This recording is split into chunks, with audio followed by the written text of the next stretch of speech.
My wife and I have been married for about 5 years now. My wife, Amber, has always mumbled in her sleep. Our family even jokes about how often she would mumble in her sleep at holiday dinners and gatherings. The only person who doesn't laugh is her mother, Katrina. Years ago, when we first met, Katrina pulled me aside and told me that Amber used to sleepwalk. She told me that it was never a good idea to wake my wife up in the middle of a dream or try to engage with her indistinct mumbling. I promised Katrina that I wouldn't mess with Amber during one of her episodes. Lately, though, Amber has been talking in complete and coherent conversations with someone in her dream in a dialect that I've never heard from her. The voice she used was pitched higher, but eerily soothing. She had never used it with anyone before. The night it started, Amber woke me up because I thought she was on her phone. I lifted my head and heard her using her voice saying, "You poor thing. I promise, I'll help you, but you have to follow my rules." I was too freaked out to wake her. The next night, she woke me up again, but she spoke to the person or child more sternly. "You know that you live here, right? You can't follow me out again," she said. The next morning, I called Katrina, Amber's mother. Katrina recounted a story from Amber's childhood. When she had an imaginary friend named Orion, Amber would act out in bad behavior and blame it on Orion. Katrina had taken Amber to therapy after Orion made her take a pocket knife to school. Katrina said that Orion was never mentioned again. Katrina reminded me that I should never wake or talk to Amber during an episode. On the third night, I heard Amber scolding the dream child in her dreams, but kept that strange, high-pitched, nurturing voice. "We can't keep having this conversation. You can't come out again. Real people will get hurt," she argued. In my concern, I gently placed a hand on Amber's back and began to slowly move it in a calm circular motion across her skin to wake her up. Amber rustled in the blankets and sleepily lifted her head up. "Hey, sweetie, who are you talking to?" I quietly asked her. "It's okay, darling. Orion can't get us out here," she reassured me as she rolled over and went back to sleep. The next morning, at breakfast, I asked Amber to tell me more about Orion. "Sweetie, something weird has been going on and I've been wanting to ask you about something," I said nervously. "Is everything okay, Henry?" Amber asked with deep concern. "You've been talking in your sleep to someone named Orion. Do you remember your dreams at all? Do you know who Orion is?" I asked, hoping for something other than what she said next. "Nope, no clue," she confirmed.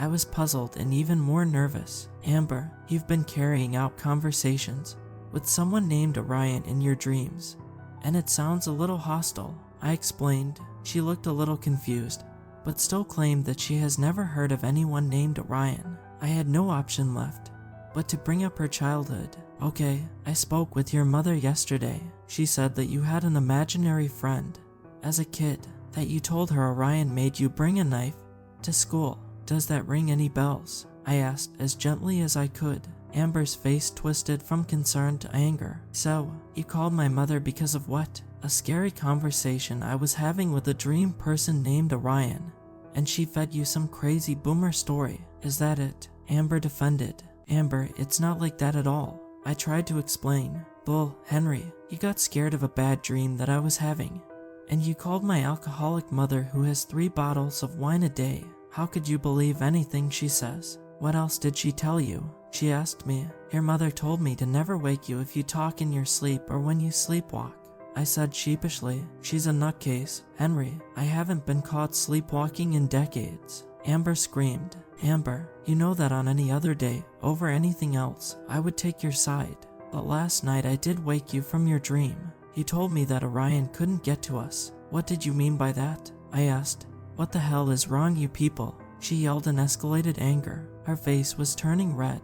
"I am a good wife, Henry. I can't even sleep without my mother getting involved," she cried. "Amber, I'm sorry. Okay, I'm sorry. The sleep talking is really scaring me though," I tried to explain. "Oh good, now my husband is too scared to sleep next to me," she sobbed. I held her in my arms as Amber cried. I felt awful for bringing it up. I felt awful for being scared. I felt awful for not believing her. On the 4th night, I woke up to the sound of Amber choking on something. Once my foggy brain caught on to what the sound was, I leapt out of the bed and turned the light on. Amber stood up from her side of the bed and began to frantically wave her hands in front of her throat. When I ran over to her, I immediately noticed that her throat was really wide and swollen, almost in a rectangular shape. Amber was choking on the mysterious obstructions, so bad that her eyes started to roll back. Suddenly, she stopped choking. There was a few seconds of silence before Amber's phone started to ring from inside of her throat. Her phone's screen illuminated through the muscle, veins, and skin of her neck. I could see that it was an unknown caller. Amber raised one hand over her head and slowly reached down into her throat to pull her phone out. Amber's mouth elongated and dislocated to make way. The phone rang as it slid up her airway, and her throat returned to its normal shape. She never gagged or coughed. Amber held the phone out in my direction with an extended arm.